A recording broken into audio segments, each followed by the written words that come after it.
Satyabhama Institute of Science and Technology, Chennai. Satyabhama Institute of Science and Technology, Chennai. ISRO விஞ்ஞானியை மாற்றக்கோரி Tenkasi மாவட்டம் சங்கரன்கோவில் அருகே cellphone டவரில் ஏறி போராட்டத்தில் ஈடுபட்ட நபரால் பரபரப்பு ஏற்பட்டுள்ளது. இது தொடர்பான மேலும் விவரங்களை எமது செய்தியாளர் கிருஷ்ணகுமார் வழங்கிட கேட்கலாம். கிருஷ்ணகுமார், வணக்கம். மேலும் விவரம். வணக்கம் பிரியங்கா. தென்காசி மாவட்டம் சங்கரன்கோவில் அருகே உள்ள குருக்கல்பட்டி கிராமத்துல மகாராஜன் என்ற ஒருவர், அவர் டிரைவரா பணியாற்றிட்டு இருக்காரு. அவர் சற்று மனநலம் பாதிக்கப்பட்டவர் என கூறப்படுகிறது.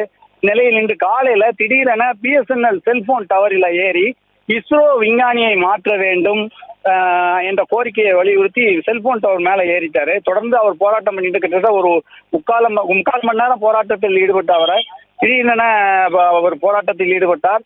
தொடர்ந்து இது குறித்து தகவல் இருந்தும் பணவழிச்சத்திரம் காவல்துறையினர் மற்றும் தீயணைப்பு வீரர்கள் பகுதிக்கு வருகை தந்து போராட்டம் நடத்தி கொண்டிருந்தவரிடம் பேச்சுவார்த்தை நடத்தி தற்போது அவர் கீழே இறங்கி கொண்டிருக்கிறார்.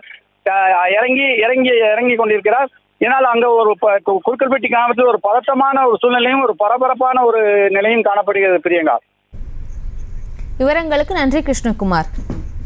Satyabhama Institute of Science and Technology, Chennai. Satyabhama Institute of Science and Technology, Chennai. செய்திகளை உடனுக்குடனும் துல்லியமாகவும் தெரிந்து கொள்ள சப்ஸ்கிரைப் பண்ணுங்க.